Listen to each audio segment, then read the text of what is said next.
अगर उसकी शादी है, हो चुकी है, अपने पार्टनर के अलावा अगर वो किसी और के साथ गलत काम करता है, या वो कुंवारा है और किसी वेश्या के साथ, किसी व्यक्ति के साथ वो गलत काम करता है, तो बाइबल ऐसा कहती है कि वो एक कि मनुष्य जब उसकी शादी होगी वो अपनी पत्नी के साथ एक तन होगा और उससे मिला रहेगा। परमेश्वर ने कहा जो वेश्या के साथ संगति करता है वो एक तन हो जाता है।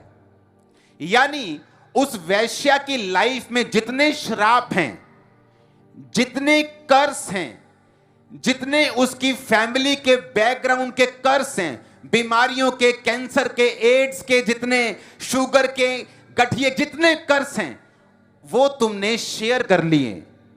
अब लोग पूछते हैं जब मैं मसीह में आ गया और मुझसे व्यभिचार हो गया, क्या प्रभु मुझे माफ नहीं करेगा? प्रभु आपको माफ कर देगा, पर एक कंडीशन है। आप रास्ते में मान लो जा रहे, एक बंदा जा रहा है रास्ते में, उसका एक्सीडेंट हो गया और उसकी एक बाजू टूट गई और डॉक्टरों ने उसे काट दिया क्योंकि वो रफ ड्राइविंग करता था, शराब पी के रोड पे निकल जाता था, मस्तियां करता था रोड पे और उसका एक्सीडेंट हुआ, एक बाजू काट दी गई। उसने फिर फैसला किया आज से मैं शराब नहीं पीऊंगा और जब रोड पे जाऊंगा अच्छी रीति के साथ चलूंगा और कभी भी मस्ती नहीं करूंगा और कभी भी शरारत नहीं करूंगा। तो मैं आपसे यह पूछना चाहता हूं, जब उसने तौबा कर ली कि दोबारा वो गलती कभी नहीं करेगा, क्या उसकी बाजू वापिस आ जाएगी? मैंने कहा क्या उसकी बाजू वापिस आ जाएगी? नहीं आएगी ना। उसी तरह से जब एक आत्मा में आप गलती करते हैं, एक व्यभिचार करते हैं, प्रभु आपको माफ कर देगा अगर आपने माफी मांगी है, दोबारा ना करने का आपने निश्चय किया है। पर जो बाजू, जो आत्मिक आंख आपकी कट चुकी है, वो तमाम उम्र तक, आपकी लाइफ के मरते दम तक आपको उसे सहना होगा, चाहे आपने माफी मांग ली है तो भी। जितनी औरतों के साथ आप सोते जाएंगे उतना अधिक घायल और अपमानित आप होते जाएंगे। दाऊद जब उसने व्यभिचार किया बैतशबा के साथ और उसके पति को मरवा दिया, और नातान आया और उसने कहा कि तूने ये गलत किया, तूने जो तलवार चलाई तेरे घर पे भी तलवार चलेगी, तूने जो व्यभिचार किया तेरे घराने में भी अब ऐसा ही होगा। और दाऊद का बेटा उसके खिलाफ हुआ, तलवार चली, वो मारा गया। दाऊद के बेटे ने दाऊद की ही औरतों के साथ कुकर्म किया, व्यभिचार बोया, दाऊद ने व्यभिचार काटा। और दाऊद ने ये व्यभिचार की फसल तब काटी जब परमेश्वर ने उसे माफ कर दिया था, तो भी दाऊद की जिंदगी से इस पाप का असर उसके मरते दम तक कभी नहीं गया। प्रभु ने उसे माफ कर दिया। उसने प्रभु से कहा कि प्रभु मैं शोक करता हूं अपने व्यभिचार का, मुझे माफ कर, मेरी हड्डियों में चैन दे। खुदा ने उसे माफ कर दिया, यह पक्की बात है। लेकिन उसका बेटा उसके खिलाफ हुआ, फिर वो मरा।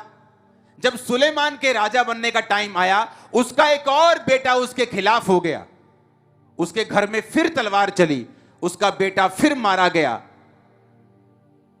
लोग फिर निराश हुए क्योंकि ये दाऊद की बोई गई फसल थी।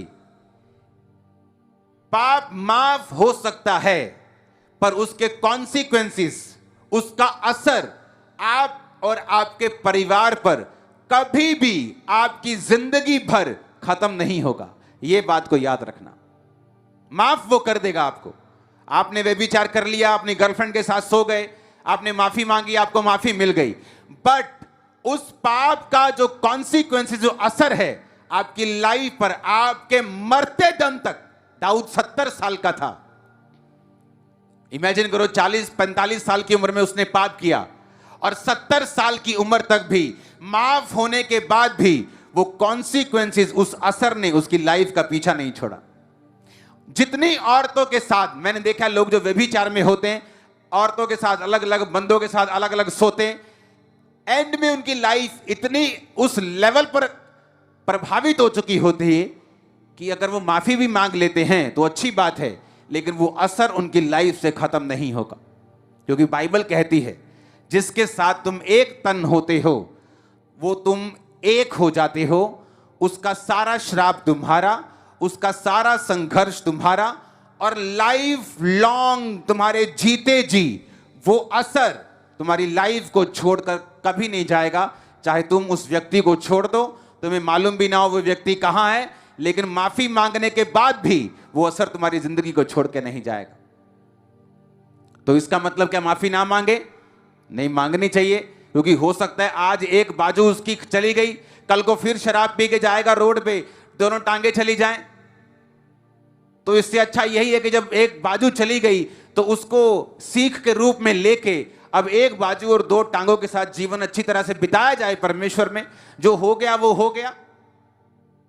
अब कोई मूर्ख ही होगा जो ये कहेगा नहीं नहीं मेरी कौन सा बाजू वापिस आनी है, अब मैं फिर वही काम करूंगा। तो हो सकता है दूसरी भी चली जाए, टांगे भी चली जाए, आंखें भी चली जाएंगी, मौत भी हो जाए। हालेलुया। इसीलिए जो लोग व्यभिचार में होते हैं उनको माफी तो मिल जाती है, लेकिन वो एक सर्टेन लेवल की हिंड्रेंस, एक रुकावट, एक संघर्ष अपनी लाइफ में वो हमेशा रखा हुआ देखते हैं और वो सोचते हैं कि क्यों मेरी लाइफ में ऐसा हो रहा है। एक सर्टेन लेवल की पवित्रताई परमेश्वर आपसे डिमांड करता है, क्योंकि जीसस क्राइस्ट के मुंह से निकला हुआ एक एक वचन बहुत पावरफुल है और असरदार है। अगर वो कहता है व्यभिचार मत कर तो मत कर, इसमें तेरा फायदा है। उसने कहा अगर तूने आंखों से व्यभिचार किया, तूने आंखों से कुदृष्टि डाली, तो तू व्यभिचार कर चुका। हालेलुया।